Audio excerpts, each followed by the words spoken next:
OMG. Yeah, I realized we've never really talked about our Nozbe systems, like how we put things together in Nozbe, both personally and at Nozbe. I don't think we've ever discussed this in 2 years. We've mentioned it in passing, but we never discussed it. No. Yeah, exactly. So, probably not now. That's the least sort of urgent of the topics, but I think it's also worth discussing.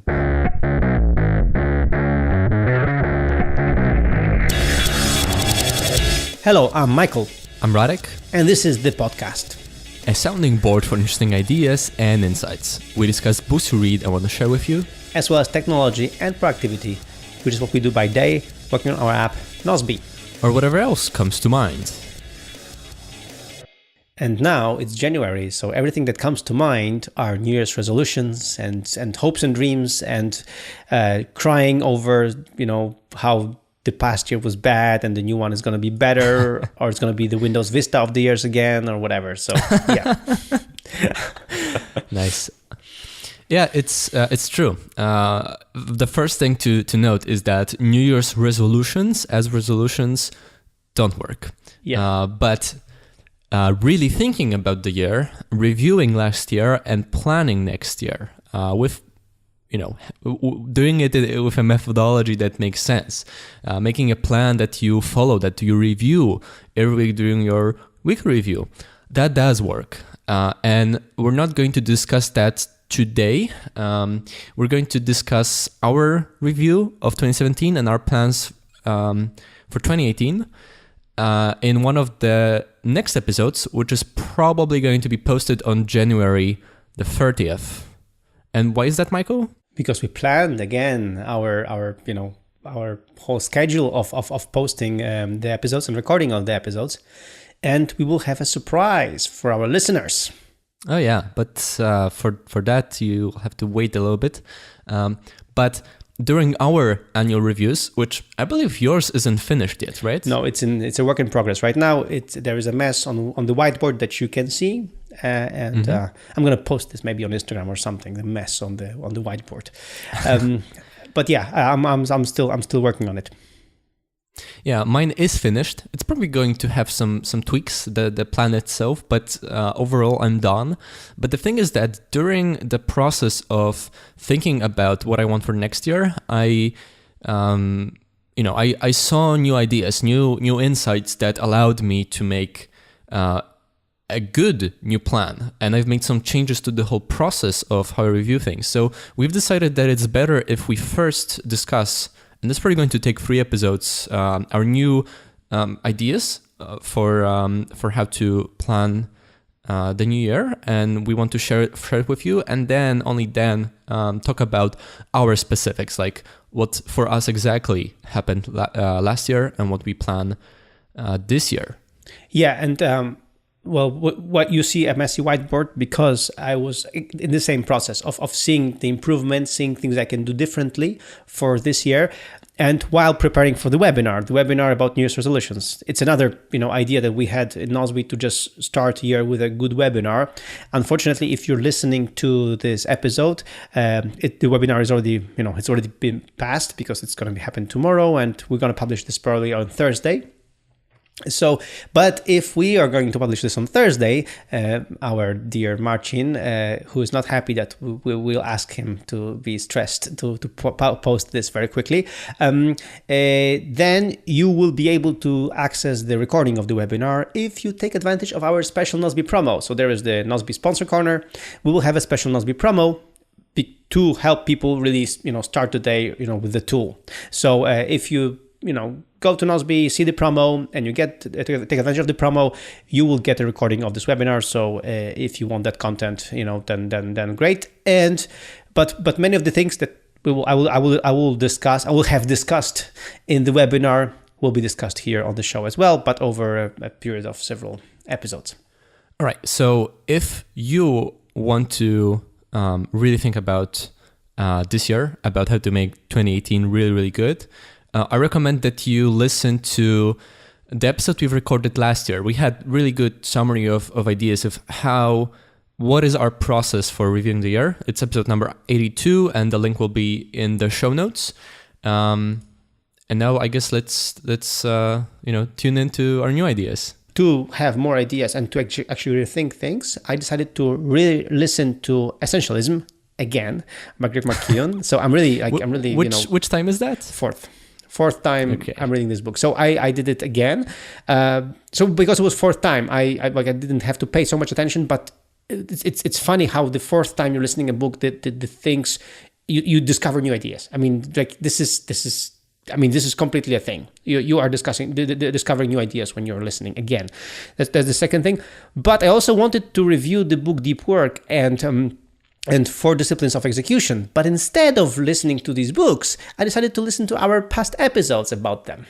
And it was very actually fruitful because we got the gist of it, really. And so instead of listening to the books, I listened to our past episodes. We'll link to them in the show notes.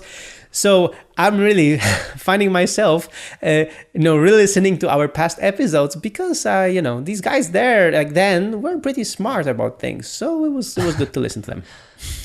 Yeah, actually, it's not just me recommending the listeners to listen to our last year's episode, but that's actually what I did. I was, preparing for my annual review, and I'm like, I remember having some pretty good ideas that I've learned last year about annual review, but I'm not sure what they were exactly. So I did re-listen to it, and actually that was useful. That was useful to remind myself of the things I've discovered, so that I don't make mistakes that I've already learned to avoid and then have to rediscover it, relearn it in 2 years when I, not even remembering that it was already a solved problem.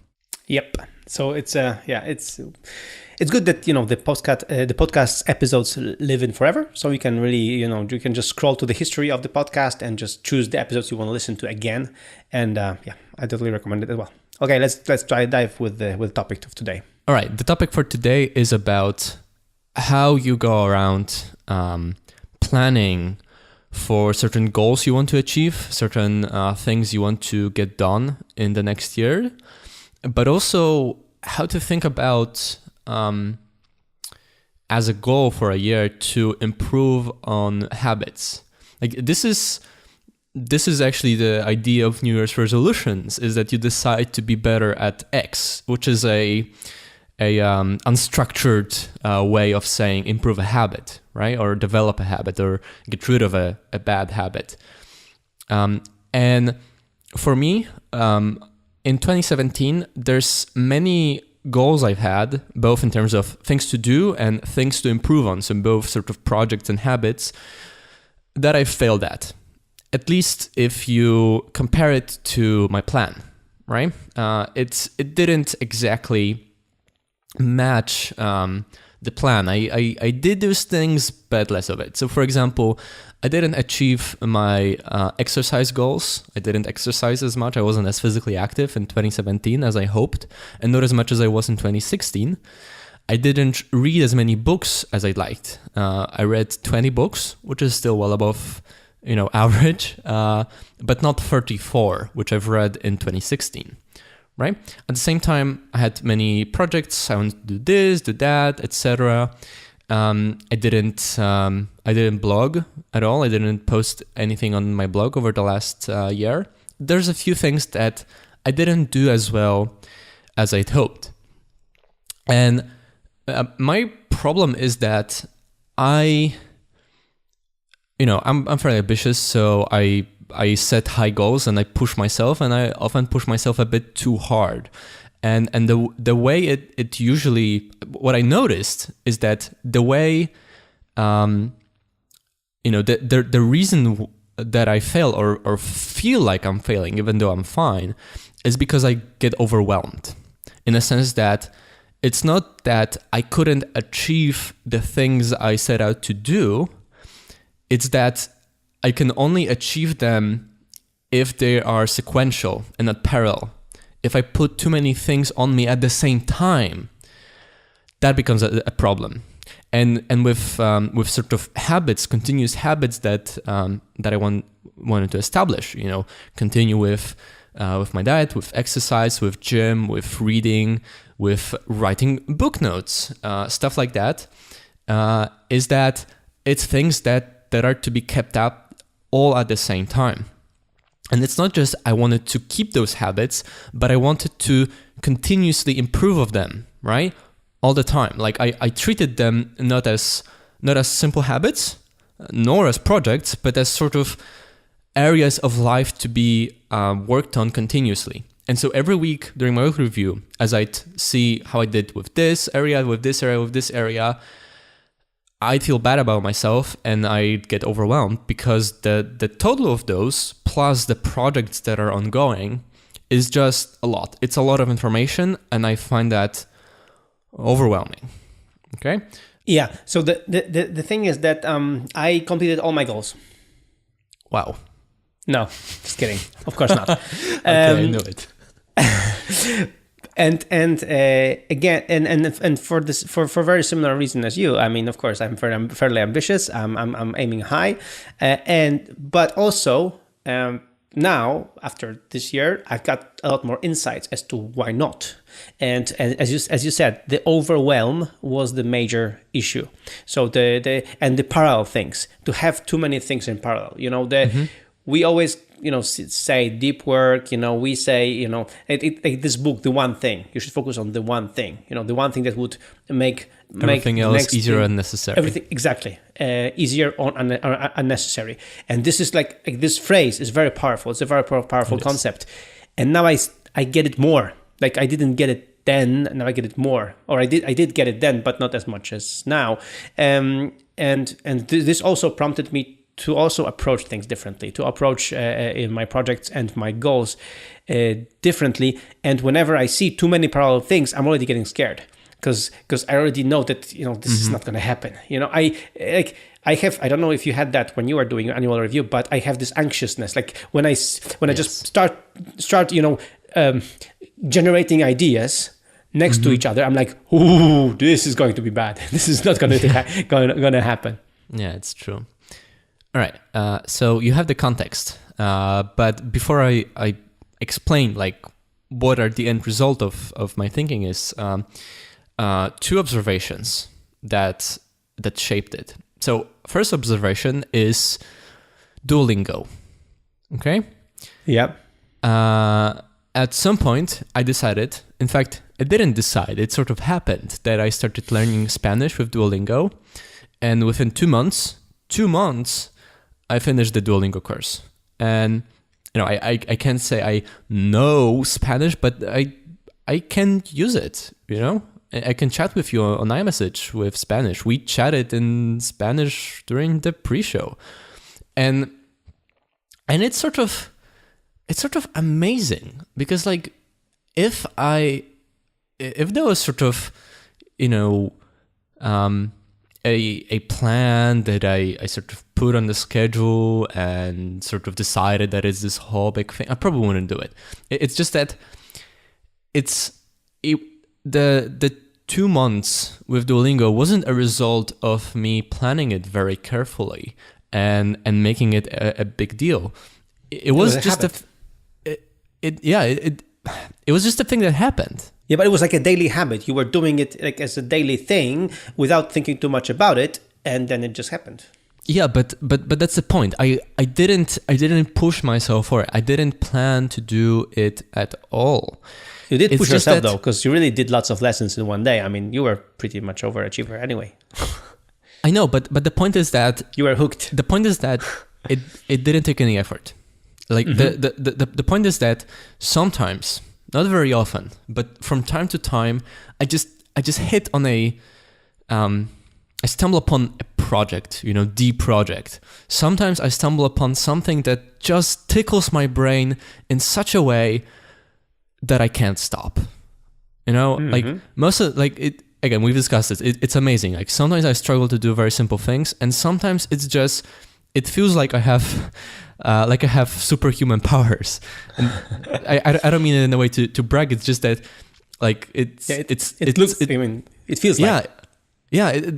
That's how I feel. I feel like, how is this happening? Like I couldn't plan it. Like if it didn't, like it was unknowable. It was unknowable for me that this thing would just tickle my brain in such a way that it becomes effortless. Okay. So, and when I was thinking about it, there were other such things in the past that were planned, that were different from Duolingo and Spanish, but they were this one, like, the thing that I was focusing on. For example, last year we there was a series of episodes about it. I decided to simplify things, right? It's just like, Yes. I simplify all the time but just I hit this thing that I decided, wow, I just gotta do it. And it just excited me. All of a sudden I saw so many things that I could improve, simplify, get rid of. And for a couple of weeks, for a short burst of time, I could move mountains in that area. Another time, in 2016, I started going to the gym and I started doing strength training. And for some reason, it just, I don't know, pushed the right buttons in my brain. And I found it really fun, really quite exciting. And I was pushing my training program, doing it 3 times a week. And for a couple of months, this was a thing I did. And it was very sort of stimulating. It was very rewarding, and I liked it. And then it fizzled out, and I no longer did it. Not with such strength, not with such intensity, not with such consistency, right? Same with the Simplify project. It lasted a couple of weeks, and then I still had plenty of ideas for improvement, but it wasn't as exciting anymore. And same with Duolingo. I keep pushing Spanish, but in very simple ways. Like, I keep using it and I keep watching TV series with Spanish subtitles, but I don't practice the same way I did for those 2 months. Or when I was learning a bunch of, last year, learning a bunch of new programming skills for a hashtag secret project that we're working on, or when I decided that I would read 30 books in a year. And I did. Or when I decided, I read the book Why We Get Fat and I decided to lose weight. And, for a burst of time, I was unstoppable. All right? Yeah, but it's normal. I mean, we get excited, we do some things, and then at some point we start, slacking off a little bit. I know. But on the other hand, the good thing is that these habits, they are not gone. I mean, if you create if it's long enough that you create a habit of it, then it's not gone. It's not completely, lost. And the good thing is that even if you don't achieve a goal, but you develop a habit that accompanies the goal, the habit stays, and the habit is a gift that keeps on giving, instead of just you reaching or not reaching the goal. Let me give you an example. Give you an example from last year. For example, last year, let's see if this story is relevant. Last year, I wanted to really improve my triathlon races. So I set a goal of doing 4 triathlon races in a year, which goal itself was pretty stupid, because if it's just a number for triathlon races, and if dates or things don't work, I'm not going to do it. And I didn't, because of the dates and complications. I did only 2 out of 4. So I did my goal only half, in half, 50% of the goal. So I should be totally discouraged. But to accomplish this goal, I decided to go to take swimming classes 2 times a week, and also to follow a running routine with Marcin. And Marcin, who is sharing this project with me in Nosby, he knows very well that I didn't do it very well, that I didn't follow the routine, by the letter, but I was still following the plan, although on my own pace, but I was still following the plan. And I was going to, swimming. What was the outcome? The outcome was that I did only 2 triathlon races, but in both of them, they were my perfect races. The first one in May was my first perfect race, really the one that I finished it and I was just, yeah, hell yeah. And the second one was my personal best. So these habits of running, of constantly running along the plan and going to the swimming, paid off. And now when I'm preparing for next season, right now going to swimming is a no-brainer, and it's just, it doesn't cost me any effort. It's just it's there. It's a thing I do. So the habit stayed, and although I didn't achieve the big lofty goal of 4 triathlons, I did achieve 2 perfect races. So like, come on, I mean, this doesn't get better than that. Yeah, totally. I agree. The power of habit is undeniable, but that's actually not my point. Okay. My all of that is true, right? But the thing about my observation is that when I stumble upon a thing like that I get really excited about it, and you can't. You can't force it, right? Like it's like curiosity. You can only foster the right environment for you to get like super excited about something. Like it's like falling in love. You just have to foster it. All right. Yeah. It probably has to be sort of new, novel. Has to be stimulating intellectually in some way. It has to be rewarding, right? But I just saw how powerful it is. Like, it's not something you can predict, it's not something you can force, but it's something you should foster, and it's something I should notice and embrace it and run with it. Because in these rare states where I just stumble upon such a burst project that I get super excited about, and I have what feels like superhuman powers, I shouldn't force myself as hard to follow other things, other routines as well as I would normally do. I can slow pace with other things because there are things I do continuously.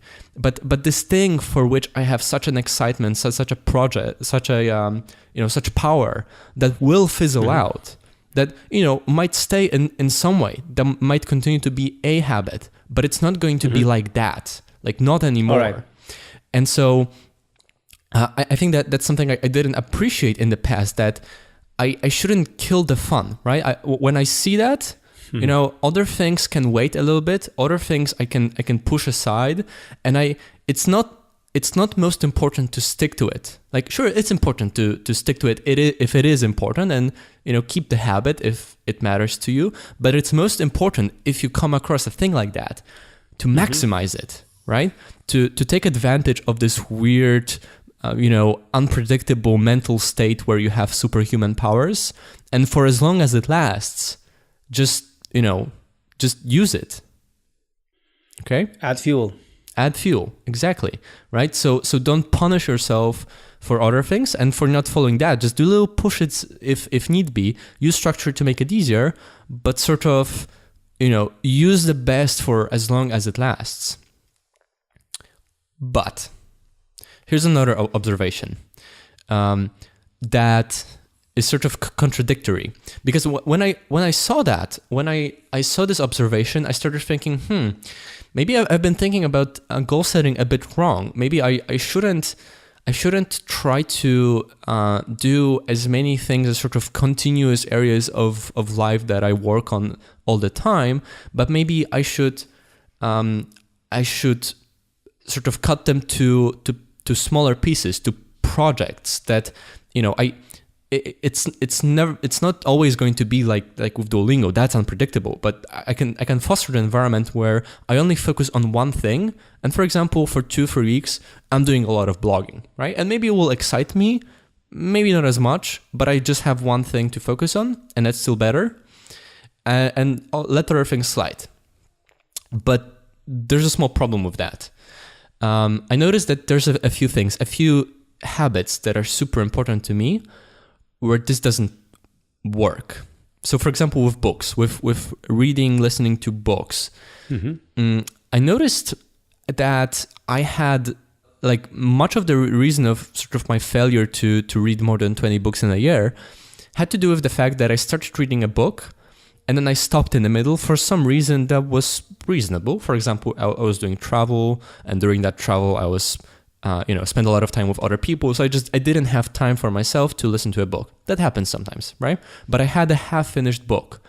And every time that happens, when I have a half-finished book and I don't stay consistent, and a week lasts, 2 weeks lasts, the longer it takes, the more resistance I feel to getting back. Yes, I know that. Even though I'm perfectly aware Like consciously, I'm perfectly aware that I love this. I love listening to books, and when I get back to it, I'll be super excited about it, probably finish it in 2 days. But despite that, there is an unreasonable, irrational block in my head that I don't feel like it, right? So this sort of burst approach doesn't work for Keystone habits like that are really important for you to keep up all the time. Like that's like reading works best for me if I do it, nearly every day, all the time, if I'm consistent. And with that, it is not most important to maximize it as with the burst projects, but to stick with it, to make it as consistent as possible. And I started thinking, okay, what about exercise, right? Because again, I wasn't as physically active as in previous years. I didn't do as many workouts, serious workouts like running, strength training, etc. As before, and I felt bad about it.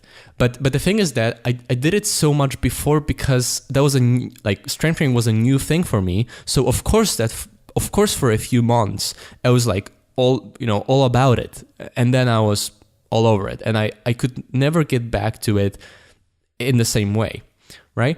And what I also noticed about exercise is that whenever I failed to do like those serious workouts, I feel bad about myself, and I'm even less physically active because I won't even go for a walk. I won't even use my bike to get from point A to point B in a city and get lazy and use public transportation, right? And I saw, okay, that's kind of bad. Like sure, it was nice when I was as physically active as when I was doing strength training 3 times a week. But you know what? It's more important to me actually not to maximize it, to be the best version of that I achieved in the past. It's actually most important for me with physical activity to be as consistent as possible. Because when I'm physically active, even if it's not, strength training, even if it's not a run, but if I'm, if almost every day I'll just go for a walk, I'll go on a bike ride, I feel much better. It makes me feel much better. And that's more important to me. And I also know that in terms of health, I'm fine. Like just yesterday, it was sunny. And when I stopped pushing myself, I just saw, okay, it's sunny. I feel like going for a run. I felt like it, and I did. And even though I did very few running or serious physical activity for the last half a year, I can still run 10 kilometers. So I'm fine, right? And the third Keystone habit for me is morning routine. That is something, again, that only works, that only makes sense if it's every day. And every time I fall off the wagon, it's harder to get back. And so that is the sort of thing that has to be not maximized, but as consistent as possible. Yes, I completely agree. And especially that, for example, for the last 2 months, I've established new workflows based on, for example, your workflow with Bear. I decided to do the new workflows for the morning and for the evening, and to improve my way of doing journaling and everything, and the morning routine. And I've been very consistent with that, and I was very happy about it. I wasn't that consistent when I was away for holidays, as always, because for some reason the routines are attached to the place. When you're out of place, you might be out of the routines. Although the fact that we have them on our iPhone helps, because then even if you're somewhere else, it helps that you can still use it and still get it. And yes, for this year, I've decided to even also change it as well. So I will have a few thoughts in just a second about it. All right. So there are these two observations, right? And there's conflict because it's two completely different ways of thinking about planning things, right? So you mean the burst projects, the passion thing right now, and the consistency of the regular stuff that you have to do, right? Exactly. And so I was thinking a lot about it because I noticed, there's some things that work super well for me if I'm super consistent about it, and there's other things for which I can't force consistency, and when I do, I layer multiple things, get overwhelmed and fail, But sometimes when I maximize it, I can move mountains, right? Mm-hmm. And the resolution of this conflict and the new idea, the new insight that, that seems simple, but for me had a profound sort of clarifying role in planning 2018, is that as much as it is possible, I try to categorize things either as burst projects or keystone habits, and nothing in between. Like sometimes there are long stretched out projects, like just things for which you don't have to do a lot of work, but you have to do it on for a long time. That's sometimes necessary. I'm okay with that. Like it's life, but I prefer to avoid it because, long stretched out projects get layered, right? Because it's stretched out, it doesn't take much of my time. So I can layer multiple ones. I have to layer multiple ones. But then there's just multiple things to juggle, and my brain is bad at juggling multiple things at once. Okay, so for my plans for 2018, for example, with writing, with blogging, public speaking, with just little personal projects I want to do, also with sort of work side projects, things I would do during TGIF, link in the show notes. I didn't plan it as sort of these areas like writing, public speaking, for which I have multiple items and it's sort of stretched out over the whole year and I see when I plan it. Instead, I put it as though burst projects that, like I have a project to write, to blog posts and prepare for public speaking, or this project or that project. There's a bunch of these. There's a list of these burst projects. And again, I can't force myself, like I can't force this sort of state of mind that made me feel sort of have, like I had superhuman powers when I was learning Spanish. I can only foster the environment. And the way I foster the environment is I have a list of these projects that I want to do in 2018. There's also a list of things that would be nice to do in 2018, but I know that I can't do all of it. And my idea is to be working on one of them at a time.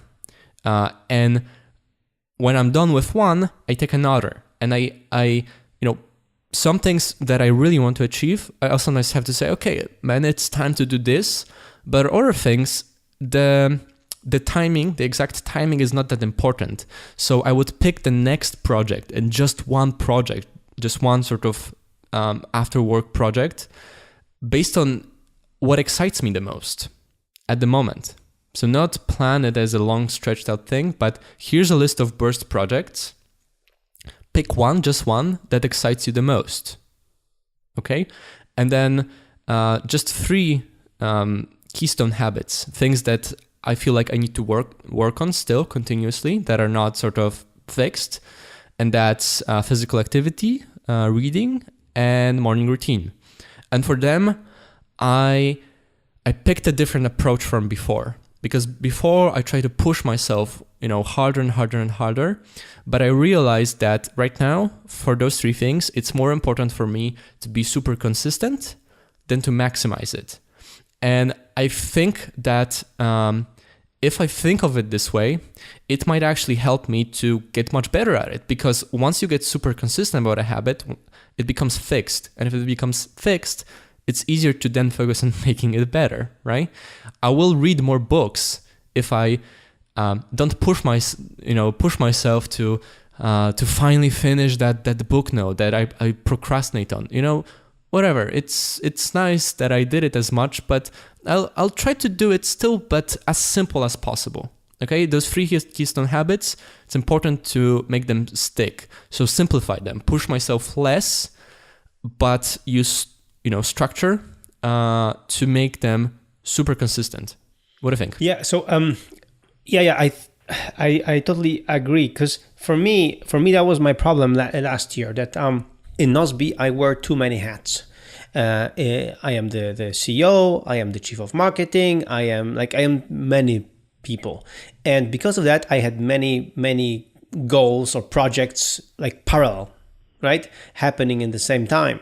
And because of that, I didn't have enough like motivation to finish them, or they were just lagging off. And my discovery last year was when I had a big project or a big thing, I invented this 2-hour rule. Like I said this 2-hour block, and in this 2-hour block I should crack this. If I don't crack this in 2 hours, then we'll see what happens then. But usually the 2-hour block did the trick. I either solved it in 2 hours, or I almost solved it in 2 hours and could, for example, delegate the rest to somebody else, or finish it tomorrow, in half an hour, right? So this was for me, what you say, this burst thing. When you do something completely focused and you just do this, it's so helpful that you're not, spreading yourself thin, but you're just doing this thing. Again, that's why I had to read Essentialism again this Christmas to just, be more primed to this thinking. And for me right now, when I'm sketching here on this whiteboard, goals for next year, for Nosby and for our team, this is what I want to do. There are a few projects I want to be running in parallel, but I won't be running them. I will have other people be running them. I will be just scheduling time to catch up on this progress. But there will only be one project. For example, in marketing, I want to do it like this. There will be one project that I will be completely focused on, and I will just be working on. And the rest, I will have, other people deal with them. And then when I finish one, I can jump into the other one. Because as you say, if you want to, catch too many, birds with one stone or whatever, if you want to catch 2 rabbits, you will catch none or something like that. Anyway, there is a saying that, if you want to do too many things at once, you might do none. And I did. This is one of my biggest failures in 2017. I haven't completed none of the major things I wanted to complete, although I was telling myself in January last year that this is what I'm going to do. This is my priority. This is my main focus. And how, for me, when you think about it, how is it possible that this main focus or priority wasn't completed until the end of the year? 12 freaking months. Yeah. I mean, seriously, when I think about these, these kind of projects, these kind of goals that I haven't completed in 12 months, I'm like, really? I must be really I'm bad. I'm just complete failure, when you think about it. But that's the thing, too many things at once. And that's why I totally agree with you to have this burst thing and focus on this burst thing. And because I again, with this 2-hour rule, with what you're saying, I discovered similar thing, that when you do a burst thing, it just freaking works. It's like when you have, again, coming back to essentialism and whatever, when I see somebody, for example, I have a friend, he has a completely, a very small business, and he's just doing this one thing. And he's freaking, he's making lots of money, and he's he's nailing it. It's amazing what he's doing with just one thing. Yeah. And I'm like, how is this possible? We have, Nosby, we have customers from all over the world, and he's almost reaching our revenue, thing with just one thing. How is this possible? We're spreading ourselves too thin, and this is the main problem that we have. And you're right. You're completely right. I also want this to end, and I want to have really burst projects and focus on them, and the rest, as you said, I want to actually in my weekly planning, I want to have scheduled, maybe 2 hours, to catch up on these other projects, but nothing more. Literally limit myself. Yeah. For the other projects, not to be, just to let them be, have other people, do them as good as they can. And even if they are not doing the best job that I think they should be doing, leave it be. There will be time when I can jump on one of these projects, but now I have to focus on this one.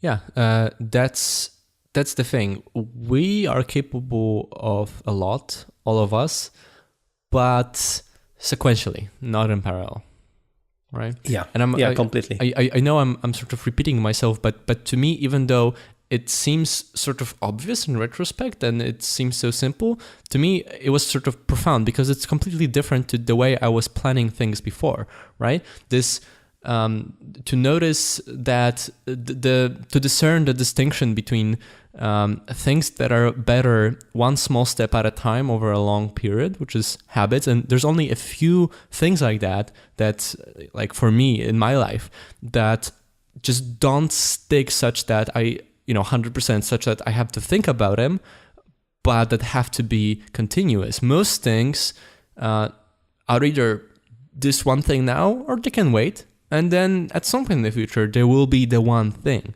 right? And it's just, I want to, so doing much less at the same time, not thinking about it as areas of life or areas of my professional life or whatever, but as projects that I do one at a time, feels really clarifying. And like when I think about it, like pretty much all of the best times in life, in any context, is when you really focus. If you're working, if you're really focused on the work, you're doing your best work, you're productive, you feel satisfied. And outside, like in any context, right? When you're with someone, spending time with people, again, just focus, like don't look at your phone, etc. So the focus is super important, and I want to foster that. And I also, while I can't, like not everything will be as, like I can't be like the 100% power version of myself, like when I stumble upon just a magical project, but I can foster that. And one of the ways I want to foster that is that some of the projects I really want to accomplish, and some of the projects I want to do in a certain order, but most of them are sort of optional. I want to do many of them, but which ones exactly in this year is not that important. And by picking one based on what excites me the most, to a reasonable extent, I want to foster the opportunity for myself to take advantage of just moments like that, when I'm super excited and so I have more energy and it's more fun. And actually, I also, on the year plan, in the list of sort of burst projects to pick from, I put some things that are just plain fun things. Like I want to finish finally my rocket model that I started and never finished, because I didn't, like, there was always some excuse not to do it. Like it's actually funny, but scheduling, like if you're a person like us that schedules a lot of things, scheduling fun things is really good, because you're giving yourself the license, the permission to not just work all the time. So I put fun projects that give me no benefit outside of just fun on the list for the plans for 2018. And I won't do all of them, but I want to feel like, I've done a really good project that I have a real benefit from as my last burst project. That's done. I'm done with that for now. And actually, it'll be fun to do these projects now, right? And I want to sort of have more balanced life like that as well, by giving myself the permission to like plan in my structure things that are just fun, and that's it. Yeah, and another thing that that I wanted to just get back to, although the fun thing is also is very important, but I wanted to get back to the thing about the habits again, because one thing that you told me way back, and I tried to do it, but I didn't pay attention. Now I'm doing it.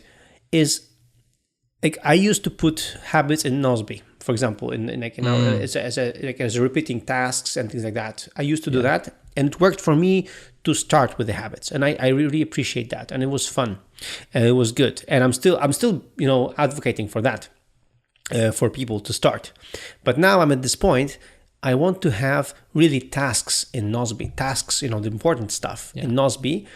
So, for example, I also got myself a habit tracker app for the iPhone, and there I put the habits, the daily habits that I want to do. So then I can follow the streaks, and see how I'm going with each habit.